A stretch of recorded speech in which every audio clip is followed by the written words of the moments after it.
do you think this?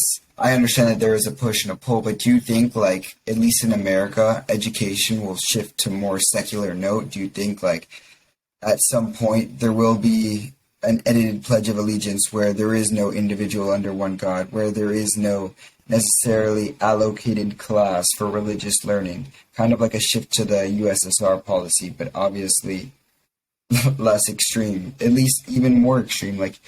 Where do you think religion and education is going? Well, in a short answer, no, it's not going to change, I don't think. Because we think that because we think a certain way that other people can't possibly believe that. And again, there are tens of millions of people that really kind of have their own certain way of looking at things. And we're in a divided country. It's almost more of a rural-urban divide right now.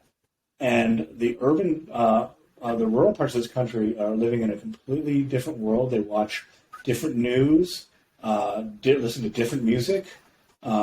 Many of them don't, just different kinds of things. I don't think there's anything that suggests that will change. Right now, the liberal argument has been winning. I mean, the dominant cultural touchstones in this country are, for the most part, liberals. So you could go to, a philharmonic or some kind of concert, and you may have somebody come out and speak out on behalf of Syrian refugees or something like that, or women's right to choose, because the cultural elites that the majority of the country engage with are of liberal mindset. So, but the other point of view is not letting that go. I think you see that with a lot of the election denial in 2020. I believe that when Barack Obama was elected, it put a lot of fear into people's minds that they were, quote, losing their country. It's funny, in the media you hear a lot of things like, well, in X number of years, this country will no longer have a white majority. But I find that whole concept offensive, as if that should mean anything at all. Yeah. Or when they would say, Barack Obama's a Muslim, and somebody would say, well, he's not a Muslim. But what people should have said was, he's not a Muslim, but what would it matter if he was a Muslim? Why does it matter? What? Yeah.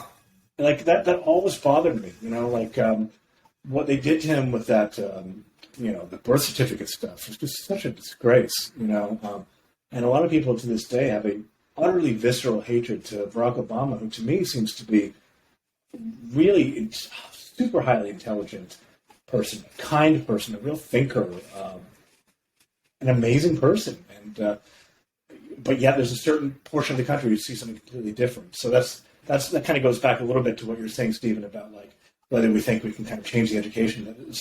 There's two different worlds, and there's always going to be people who see Obama as the devil. So they're never going to change their views on education and God either. Do you know what I mean? It's just. But over the course of decades, if not centuries, we saw this huge shift right now. You said yourself, Obama at the very beginning was not pro-gay marriage, but then later on, now even Republicans are. Yeah, so I think that's an excellent point, because gay marriage has come a long way. I remember during the Bush administration, even myself, someone talked to me about gay marriage. I said, well, what's wrong with the civil union? I didn't understand at the time. But, gay marriage makes all the sense in the world. And sometimes it's just a matter of getting used to the idea. Things do change, and maybe it'll happen so slowly we won't notice it. So, I'll tell you what. 100 years from now, you guys can come back and interview me again, and we'll see where it is. But things will change, and I can guarantee you they will not change the way that we expect them to change. We can't imagine what the future is going to be. That's the most amazing thing. You can look back through all eras and all the predictions. You can look back at what the year 2000 is going to look like way back in the 50s, flying cars and stuff like that. We can't know. The only thing that exceeded expectations was the iPhone. Smartphone is so cool. That's beyond anyone's imagination. The fact that you can have all my music on it, all my pictures on it. So we can't know what the future is going to be. So, maybe things will happen slowly, but I don't see any signs that that'll be the case. But, I'm just me sitting here in my office. So I don't know.